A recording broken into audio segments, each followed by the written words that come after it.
ये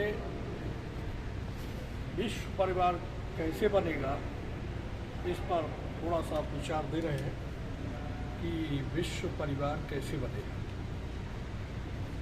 तो विश्व परिवार तभी बनेगा जब हम आध्यात्मिक दृष्टि से आगे बढ़ेंगे।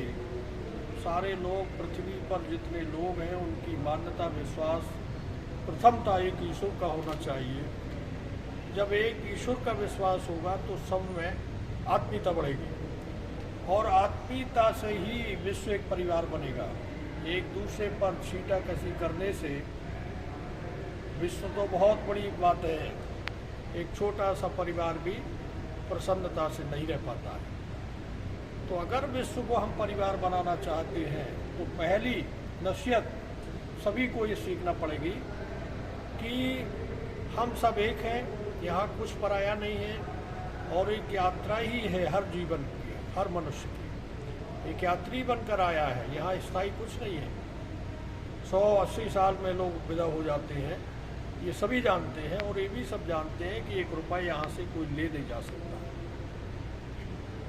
तो जो मन के अंदर लोभ, लालच, ये चीज़ें रहती हैं जिनसे आदमी गलत काम करता है। कुछ बड़े लोग भी भड़का देते हैं कि हमारा ईश्वर बड़ा, तुम्हारा छोटा। ये भी कारण विश्व परिवार के लिए खतरनाक है। विश्व परिवार के लिए प्रेम, भाईचारा, सद्भाव और एक दूसरे की मदद के लिए सबके कदम बढ़ें तो निश्चित है एक पूरा विश्व परिवार जैसा बन जाएगा। जरूरी यही है कि नफरत, घृणा मिटानी होगी और यह नफरत, घृणा एक ईश्वरवाद से ही मिटेगी। हमारा ईश्वर बड़ा, तुम्हारा छोटा, इस विवाद से अगर हम आगे बढ़ते हैं तो ये विश्व परिवार नहीं बन पाएगा।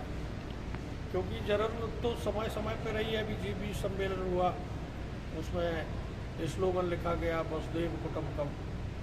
अच्छा लगता है, लेकिन वैसा व्यवहार भी हम सबका होना चाहिए कि दुनिया में हम लोग एक यात्रा के तहत आए हैं तो नफरत, घृणा से दूर रहकर, हर इंसान के करीब रहकर उसकी भलाई का सोचते हुए आगे बढ़ें तो निश्चित है कि विश्व एक परिवार बन जाएगा।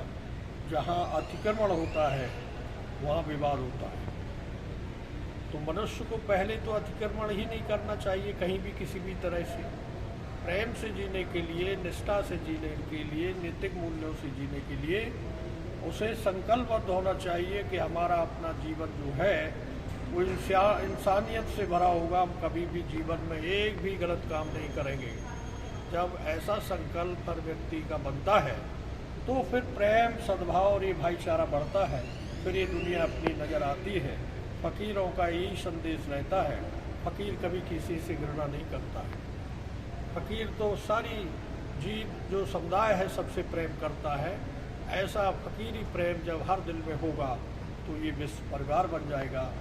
कुछ राजनीतिक लोग कभी कभी भड़का देते हैं, तो राजनीति के माध्यम से विश्व परिवार नहीं बन सकता। केवल और केवल विश्व परिवार बनने का जो भूमिका है वो अध्यात्म है, क्योंकि अध्यात्म से आदमी शुद्ध, पवित्र होता है और चरित्रवान होता है और उनमें सारे गुणों के माध्यम से जब हर इंसान आगे बढ़ता है तो वो तरक्की के रास्ते से, ईमानदारी से ही आगे बढ़ता है। गलत भूमिका उसकी नहीं रहती। तो आज के संदर्भ में इतना ही कहना चाहते हैं कि यदि हम सब इस विश्व को एक परिवार के रूप में देखना चाहते हैं तो सबके हृदय में प्रेम, ये सद्भाव, जितने गुण हैं जोड़ने वाले, मनुष्य को जोड़ने के लिए, उन गुणों से सभी लबालब हो और जितने अवगुण हैं, क्योंकि ग्रंथों में यही कहा गया है कि अवगुणों से बचें और गुणों से भरपूर होते रहें। तो गुणों से जब व्यक्ति भरपूर होगा तो फिर ये दुनिया सबको एक अपना परिवार लगेगी। जय हिंद, जय भारत।